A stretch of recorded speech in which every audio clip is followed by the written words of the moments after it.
Friends, आज का हमारा टॉपिक है विषय है कंप्यूटर के बारे में। तो सबसे पहले हम हमारे चैनल को लाइक और सब्सक्राइब ज़रूर करें। हमारे चैनल का नाम यूट्यूब पे स्टडी विद भारद्वाज रत्न है। फ्री ऑफ कॉस्ट स्टडी करवाई जाती है इस पे।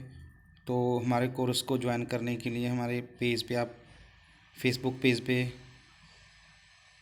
आ सकते हैं। इसके अलावा हम अलग अलग सब्जेक्टों की स्टेट गवर्नमेंट, पंजाब गवर्नमेंट के टेस्टों की एग्ज़ाम प्रिपरेशन करवाते हैं और सेंटर के जो एक्साइज़ है, एफसीआई, इनकम टैक्स इंस्पेक्टर, सभी टेस्टों की तैयारी करवाते हैं। तो आज का हमारा जो विषय है वो है कंप्यूटर।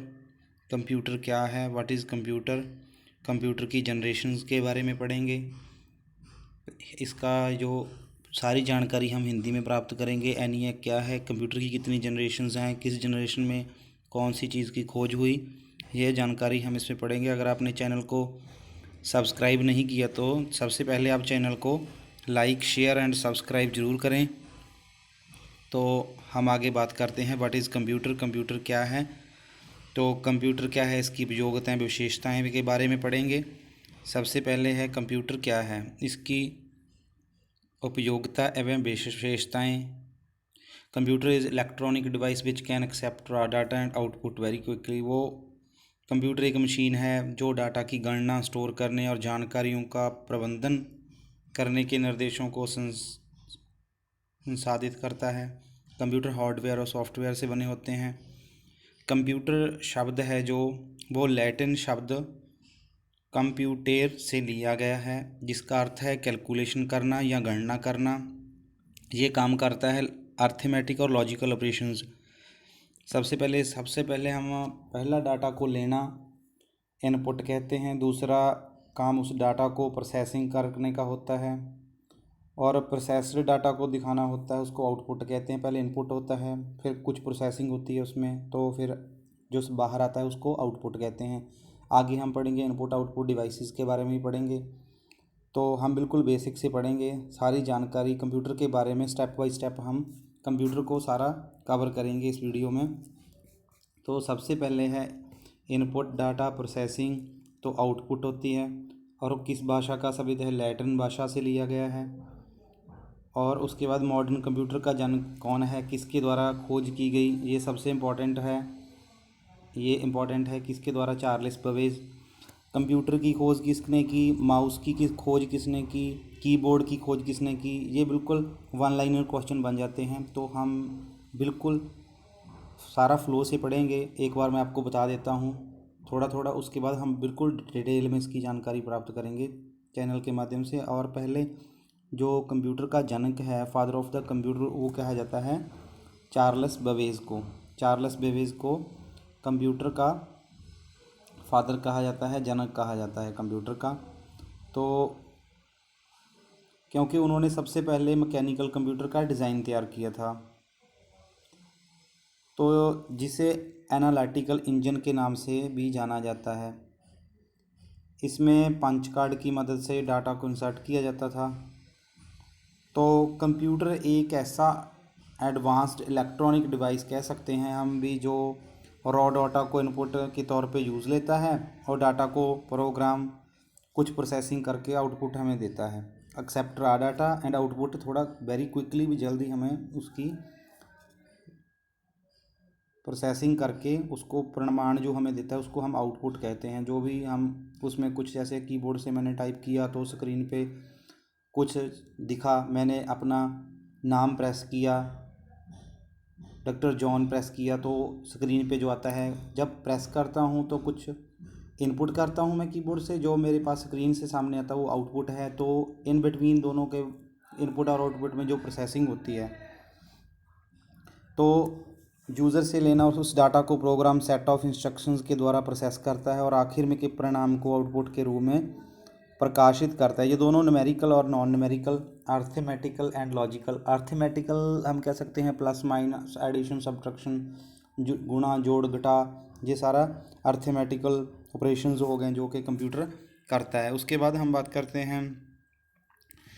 उसके बाद हम नेक्स्ट बात करेंगे अगले कंप्यूटर का इतिहास क्या है? कंप्यूटर का इतिहास हमारे पास ये है कि इस बात की सही तरह से वैसे तो प्रमाण नहीं किया था कंप्यूटर को शुरुआत किया, लेकिन ऑफिशियली रूप में जहाँ पे कंप्यूटर को यूज़ करना शुरू किया उसको हम आगे जनरेशन्स में क्वालिफाई करेंगे। पहली जनरेशन, सेकंड जनरेशन, हम इसको 5 जनरेशन्स में डिवाइड करेंगे। जो कंप्यूटर की पहली जनरेशन है, हम सबसे पहले बात करेंगे, 5 हिस्सों में बांटते हैं। जनरेशन कहते हैं कंप्यूटर की, जो पहली जनरेशन है कंप्यूटर की पहली पीढ़ी, उसका जो टाइम था वो 1940 से 1956 में, उसमें वैक्यूम ट्यूब ज़्यादा यूज़ होती थी। सबसे पहले जनरेशन के कंप्यूटर वैक्यूम ट्यूब को सर्किटरी और मैग्नेटिक ड्रम को मेमोरी से इस्तेमाल किया जाए। साइज़ में काफ़ी, पहले तो कंप्यूटर बहुत ज़्यादा बड़े होते थे, जैसे एक रूम है उस वैसा बड़ा होता है। आगे हम आपको पिक दिखाते हैं, उसमें दिखाया गया है जैसे कि एक कमरे के साइज़ था, बल्कि इन साइज़, उसमें ट्रांसफार्मर लगे, ट्रांसमीटर लगे होते थे। तो ये काफ़ी बड़े होते थे और इसके कारण उसमें ज़्यादा हीट भी होती थी, क्योंकि मशीन चलेगी, प्रोसेसिंग करेगी, तो वहाँ पे हीट तो होगी ही। तो ज़्यादा बड़ा होने के कारण, हीट होने के कारण इसके मैन्युफैक्चरिंग होता था, इसमें मशीन लैंग्वेज का इस्तेमाल होता था, मशीन लैंग्वेज यूज़ की जाती थी। कौन कौन सी थी मशीन, तो आगे हम बात करेंगे। मशीन लैंग्वेज इस्तेमाल होता था, उदाहरण के तौर पे जैसे यूनिवैग और एनिएक कंप्यूटर। एनिएक कंप्यूटर कहा जाता था, एनिएक, एडवैग, एडजैग, वो आगे है एनिएक। एनिएक कंप्यूटर कहा जाता था। तो एनिएक की फुल फॉर्म भी आपको मैं बता देता था। एनिएक की फुल फॉर्म है जो एनिएक की full electronical, E for electronic, और एन फॉर न्यूमेरिकल, न्यूमेरिकल, और I for integrator and computer ENIAC की फुल फॉर्म है। ये पेपर में आ सकता है, एनिएक की फुल फॉर्म क्या होती है। तो हम उसके बाद पढ़ते हैं कंप्यूटर की दूसरी पीढ़ी। तो पहली तो थी जैसे 1940 से शुरू हुई, तो फिर जब कंप्यूटर की जो सेकंड जनरेशन है, कंप्यूटर की सेकंड जनरेशन की हम बात कर लेते हैं। एडवैग जैसे सेकंड जनरेशन है कंप्यूटर की, उसमें पहली में तो इलेक्ट्रॉनिक कंप्यूटर में यूज़ होती थी पहली पीढ़ी में, एनिएक, एडवैग, एडजैग। तो उसके बाद हम जब एडवैग दूसरी पीढ़ी की बात करेंगे, तो उसका जो समय रहा, उसका समय था 1956 से लेके 1963, 1956 से 1963 इसका समय था। सेकंड जनरेशन थी कंप्यूटर की। तो इसमें वैक्यूम ट्यूब की जगह ट्रांजिस्टर लग गए। पहले में वैक्यूम ट्यूब थे, सेकंड जनरेशन में ट्रांजिस्टर थे। तो पेपर में ये क्वेश्चन आ सकता है भी, कौन सी जनरेशन में वैक्यूम ट्यूब यूज़ हुए और ट्रांजिस्टर किस जनरेशन में यूज़ हुए। या फिर पूछ सकते हैं कंप्यूटर की सेकंड जनरेशन में क्या यूज़ हुआ, ट्रांजिस्टर यूज़ हुए।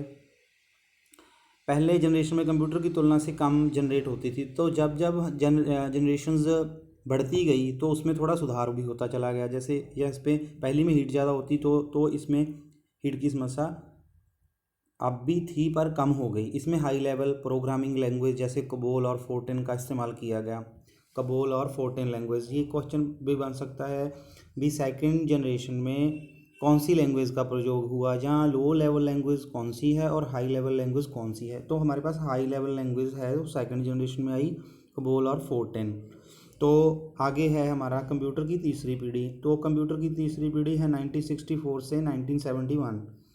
तो दूसरी थी 1956 से 1963। तो थर्ड है हमारी 1964 से 1971। तो इसमें क्या हुआ, जैसे फर्स्ट में वैक्यूम ट्यूब हुआ, सेकंड में ट्रांजिस्टर हुआ, तो थर्ड जनरेशन में इंटीग्रेटेड सर्किट। तो इसमें क्या हुआ, वो जनरेशन में आपने याद रखना है भी क्या क्या चीज़ों का इन्वेंट हुआ। तो थर्ड जनरेशन में हमने देख रहे हैं इंटीग्रेटेड सर्किट का, जैसे सेकंड में ट्रांजिस्टर यूज़ हुए। तो तीसरी में सिलिकॉन चिप के अंदर डाला जाता था, ट्रांजिस्टर के छोटे छोटे करके उसको सिलिकॉन चिप में डाला जाता था। तो आगे हम आपको हार्डवेयर में बताएंगे, तो उसमें आपको हम पिक भी दिखाएंगे, फ़ोटो में दिखाया गया है बिल्कुल। सेमीकंडक्टर की ज़्यादा इससे फ़ायदा हुआ कि कंप्यूटर की प्रोसेसिंग करने की क्षमता काफ़ी बढ़ गई। तो जो सिलिकॉन की चिप अंदर लगाई जाती थी सेमीकंडक्टर, तो इससे फ़ायदा होता था भी, जो कंप्यूटर की कार्य क्षमता है वो बढ़ जाती थी, प्रोसेसिंग की स्पीड फास्ट होने के कारण इसको यूज़ किया जाता था कंप्यूटर को यूज़र फ्रेंडली बनाने के लिए। तो बनाने के लिए मॉनिटर, कीबोर्ड, ऑपरेटिंग सिस्टम का इस्तेमाल किया गया। इससे पहली बार मार्केट में लॉन्च किया गया इसको। तो आगे हम देखेंगे कंप्यूटर की fourth generation. Total fifth generation है, हम फोर्थ जनरेशन में उसका टाइम, सबसे पहले टाइम इसका टाइम है जो फोर्थ जनरेशन का, वो है 1971 से 1985। तो इसमें क्या यूज़ हुआ? Micro processor. इसमें यूज़ हुआ माइक्रो प्रोसेसर। फोर्थ जनरेशन में खासियत माइक्रो प्रोसेसर की है। इसमें कई हज़ार इंटीग्रेटेड सर्किट को एक ही सिलिकॉन चिप में एम्बेडेड किया गया। इससे मशीन का जो स्ट्रक्चर है, आकार है, उसको कम करने में आसानी हुई। माइक्रो प्रोसेसर के इस्तेमाल से जो कंप्यूटर की एफिशिएंसी है, काम करने की शक्ति है, वो बढ़ गई, ज़्यादा जल्दी काम होने लग गया। ये कम समय में ज़्यादा बड़ी कैलकुलेशन कर पाता था। पहले क्या था, वो कैलकुलेशन करने में, प्रोसेसिंग करने में बहुत टाइम लगता था, तो इसमें टाइम कम लगता था कैलकुलेशन में माइक्रो प्रोसेसर यूज़ होने के कारण। तो हम आगे बढ़ते हैं फिफ्थ जनरेशन 1985 से एट प्रेजेंट आर्टिफिशियल इंटेलिजेंस। तो पेपर में क्वेश्चन पूछा गया, तो आर्टिफिशियल इंटेलिजेंस किस जनरेशन में यूज़ हुई? तो उसका आंसर है 5वीं पीढ़ी में। तो हमारी फोर्थ पीढ़ी में क्या यूज़ हुआ है? Micro processor. तो फिफ्थ जनरेशन में हम आगे पढ़ रहे हैं। फिफ्थ जनरेशन के दौर में आर्टिफिशियल इंटेलिजेंस का दबदबा कम हो गया। अब नई नई टेक्नोलॉजी, जैसे स्पीच रिकॉग्नाइजेशन, पहले नहीं होता था, जैसे आप बोलोगे तो वैसा होगा काम। तो इसमें speech recognisation, parallel processing, quantum calculation जैसे एडवांस्ड तकनीक का इस्तेमाल किया जाने लगा। तो कंप्यूटर के आर्टिफिशियल इंटेलिजेंस होने के कारण डिसीजन लेने की क्षमता आ चुकी थी और इसमें कम ऑटोमेटेड हो जाते हैं। तो आगे हम आपको कंप्यूटर का आविष्कार किसने कराया, जी आपको पहले ही बता चुके हैं, अब दोबारा भी आपको एक बार रिवीजन करवा देते हैं। इसका आधुनिक जनक कहा जाता है किसको? चार्ल्स बेबेज को। इन्होंने सबसे पहले इंटेलिजेंस इंजन का सन जरूर याद रखना, 1837 में निकाला था। इंजन में ALU की फुल फॉर्म है arithmetical logical operations, basic flow control और इंटीग्रेटेड मेमोरी की कॉन्सेप्ट लागू होगी। इसमें मॉडल में बेस करने के लिए आजकल के कंप्यूटर को डिज़ाइन किया था। इसके कारण इसका योगदान काफ़ी ज़्यादा है कंप्यूटर को। तो सबसे पहले कंप्यूटर का जनक किसको कहा है? चार्ल्स बेबेज में। कब उसकी को इन्वेंट किया? 1837 में। तो कंप्यूटर की परिभाषा एक फुल फॉर्म जरूर याद रखें, जैसे यहाँ पे बताया गया है ALU, arithmetical logical operations, logical ओ फॉर ऑपरेशन। कंप्यूटर की परिभाषा, तो आसान शब्दों में कंप्यूटर की परिभाषा भी, किसी भी मॉडर्न डिजिटल कंप्यूटर के कई कंपोनेंट्स हैं, लेकिन उनमें से कुछ बहुत से महत्वपूर्ण है, जैसे इनपुट डिवाइसेस जो हम टाइप करते हैं कंप्यूटर से। इनपुट डिवाइस हमारा कीबोर्ड है, जैसे इनपुट हम उससे टाइप करते हैं। तो आउटपुट है, जैसे हमारे स्पीकर्स हैं, आउटपुट देते हैं, स्पीकर्स हैं। तो प्रिंटर भी हो सकता है। तो CPU central processing unit, this is the brain of the computer, ये कंप्यूटर का दिमाग है। This is the brain of the computer. आगे मास स्टोरेज डिवाइस और मेमोरी, इसमें डाटा मेमोरी में स्टोर होता है डाटा। तो आगे हम देखते हैं एवोल्यूशंस ऑफ कंप्यूटर। ये देखो इसमें ना बताया गया है, जैसे फर्स्ट जनरेशन में पहले तो सबसे पहले एबकस आया 3000 BC में, फिर नेपियर जोन्स 1617 में आया, फिर पेंसिलिन, तो फिर व्हील, मार्क आई, तो सेंसर मशीन, एनालिटिकल इंजन, जो उसकी हम बात कर रहे हैं, ये एनालिटिकल इंजन। तो आगे है हमारा जैक्वार्ड लूम, विजय आया 1804 में आया। तो आगे हम देखेंगे जैसे कंप्यूटर की जनरेशन्स ऑफ कंप्यूटर, इसमें देखो जनरेशन, इसमें बिल्कुल फर्स्ट जनरेशन में कब से कब हुई, पीरियड क्या था इसका, 1964 से 1959 था। वैक्यूम ट्यूब यूज़ हुई इसमें। तो सेकंड जनरेशन में का टाइम लाइन ये रहा, इसके में ट्रांजिस्टर यूज़ हुए। थर्ड जनरेशन का समय ये रहा 1965 से 1971, इसमें इंटीग्रेटेड सर्किट्स यूज़ हुए। फोर्थ जनरेशन में का समय 1971 से 1980 में रहा, तो इसमें माइक्रो प्रोसेसर यूज़ हुए। फिफ्थ जनरेशन जिसको एट प्रेजेंट चल रही है, हमें इंटेलिजेंस, आर्टिफिशियल इंटेलिजेंस भी कहा जाता है, AI और USRI। तो इसके बाद हम देखेंगे जनरेशन्स ऑफ कंप्यूटर। इसमें पहली जनरेशन में इसमें भी ये भी बात आई गई है, पहले में बाइकम ट्यूब, सेकंड जिसमें ट्रांजिस्टर, ये पिक्चर में दिखाया गया है। जो फर्स्ट जनरेशन में बाइकम ट्यूब यूज़ हुई, जैसे आप पहले मॉनिटर देखोगे CRT, cathode ray tube, CRT monitor होते थे बहुत पहले। जो इंडिया में हुआ वो 1990 में, 1990 में कौन लेके थे? वो थे राजीव गांधी थे, जवाहरलाल नेहरू। तो हम बात कर रहे थे सीआरटी। सीआरटी की फुल फॉर्म है cathode ray tube. Second generation में हमारे पास ट्रांजिस्टर आए, इस शेप के थे। जो थर्ड जनरेशन में आए इंटीग्रेटेड सर्किट से। तो जो फोर्थ जनरेशन में वेरी लार्ज स्केल इंटीग्रेशन से ये लगी हुई, इसमें ये गोल्ड होता है, ये गोल्ड है सारा गोल्ड, क्योंकि गोल्ड में इलेक्ट्रिसिटी जल्दी पास होती है। तो फिर फिफ्थ में हमारे पास आए अल्ट्रा लार्ज स्केल इंटीग्रेशन। तो आगे हम देखेंगे, ये देखो सबसे पहले जो चार्ल्स बेबेज जो सबसे पहले थे, ये चीज़ पहले ये थे फर्स्ट जनरेशन में ये चीज़ थी, फिर सेकंड, थर्ड, फोर्थ, फिर ऐसे आगे आगे स्टेप बाय स्टेप वो बोलते गए। इसमें कैथोड रे ट्यूब लगी होती है, जिसकी मैं बात करूँ सीआरटी, कैथोड रे ट्यूब। तो हम आगे देखेंगे पार्ट्स ऑफ कंप्यूटर के पार्ट्स कौन कौन से हैं। कंप्यूटर के पार्ट्स हैं यूपीएस, अनटरप्टेड पावर सप्लाई, लाइट चली जाने के बाद भी ये काम देता है। मॉनिटर हो गया, ये हमारे स्पीकर्स हो गया आउटपुट, ये माइक हो गया, तो कीबोर्ड हो गया, माउस हो गया, CPU brain of the computer, SSD main motherboard आ गया, ये मेन बोर्ड है कंप्यूटर का जो सीपीयू में लगा होता है। ये सीपीयू फैन आ गया, power supply, DVD CD, VGA visual, RAM, read only memory, RAM और रोम दो होती हैं। तो कंप्यूटर किस पे काम करता है ये देखो, आपको मैं दिखा देता हूँ इस पे। पहले memory, automations, reliability, versatility, characteristics of computer हैं ये, स्पीड, एक्यूरेसी, तो इसमें सारा बताया गया है। आगे हम देखेंगे कंप्यूटर का फुल फॉर्म क्या है। वैसे तो हमें मिलता नहीं कंप्यूटर का फुल फॉर्म, काल्पनिक फुल फॉर्म है ये। सी फॉर कंप्यूटर की फुल फॉर्म है COMPUTER, कंप्यूटर। जैसे सी है, सी से commonly, O operated, M machine, P particularly, U used for, T technical education and R for research, ये इसकी फुल फॉर्म है। तो आगे हम देखेंगे कंप्यूटर की स्टोरेज डिवाइसेस कौन सी हैं। जैसे हार्ड डिस्क है, इसमें हम डाटा स्टोर कर सकते हैं। रैम है, random access memory, ROM, read only memory, CD, DVD, CD की फुल फॉर्म है कॉम्पैक्ट डिस्क। तो फ्लॉपी ये पहले यूज़ होती थी, memory card, pen drive, tape. तो आगे है सीडी, डीवीडी, तो इसका आगे बताया गया है कंप्यूटर की स्टोरेज डिवाइस, ये सारी स्टोरेज डिवाइसेस हैं।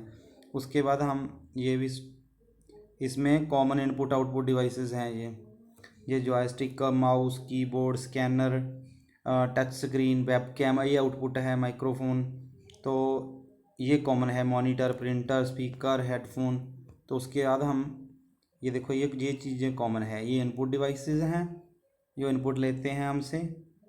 तो ये आउटपुट डिवाइसेस हैं, एग्जाम में पेपर में आ सकता है आउटपुट डिवाइसेस कौन सी है। स्पीकर है, आपको पूछ लेंगे स्पीकर इनपुट है या आउटपुट है। Input output devices, IO, input output devices. तो आगे हम देखेंगे डिवाइसेस ऑफ कंप्यूटर की अदर कंप्यूटर डिवाइसेस हैं ये, LCD unit, cabinet, palmtop computer, external memory, UPS, uninterrupted power supply, laptop computer और computer unit, internal hard disk, central processing unit, CPU को कहते हैं, मदरबोर्ड है इसका। इसके ये एक फ़्लो है, इसके बाद हम ये ज़्यादा है सॉफ्टवेयर, हार्डवेयर, ये हम डिटेल में पूरे नेक्स्ट लेक्चर में हम आपके साथ डिस्कस करेंगे। एप्लीकेशंस कौन सी हैं, जैसे विंडो है, विंडो कौन सी हैं, विंडो 1, विंडो 98 सबसे पहले 90 में यूज़ होती थी, विंडो 98, फिर विंडो XP यूज़ होने लगी, तो फिर आगे वर्जन आते गए, विंडो 7, विंडो 10, वैसे ही माइक्रोसॉफ्ट ऑफिस है। तो हम आगे इसको पूरा डिटेल में करेंगे। ये एक आपका इस लेक्चर में जस्ट फ्लो था। अब हम कुछ क्वेश्चनों को डिस्कस कर लेते हैं पेपर के पॉइंट ऑफ व्यू से, जो कि काफ़ी इंपॉर्टेंट हैं। तो कंप्यूटर का जनक किसे कहा जाता था? चार्ल्स बेबेज को। कंप्यूटर में निर्मित प्रथम कंप्यूटर का नाम सिद्धार्थ। कंप्यूटर कौन सी भाषा में कार्य करता था? मशीनी भाषा, मशीन लैंग्वेज में काम करता है कंप्यूटर, मशीन लैंग्वेज में काम करता है। डाटा प्रोसेसिंग का अर्थ है डाटा को उपयोगी बनाना। भारत का कंप्यूटर प्रथम बार प्रयोग कहाँ किया गया? प्रधान डाकघर बेंगलुरु। ये इंपॉर्टेंट क्वेश्चन है। तो हम नेक्स्ट टॉपिक रहेगा हमारा पार्ट्स ऑफ कंप्यूटर। कंप्यूटर के पार्ट्स कौन से हैं? तो अगर आपने चैनल को लाइक नहीं किया, सब्सक्राइब करें, चैनल को लाइक करें, सब्सक्राइब करें। नेक्स्ट नई वीडियो के लिए आप चैनल को सब्सक्राइब करें, लाइक करें, शेयर करें अपने दोस्तों में। कंप्यूटर की और बाकी सब्जेक्टों की सारी जानकारी इस चैनल पे मिलेगी। चैनल का नाम है स्टडी विद भारद्वाज रतन।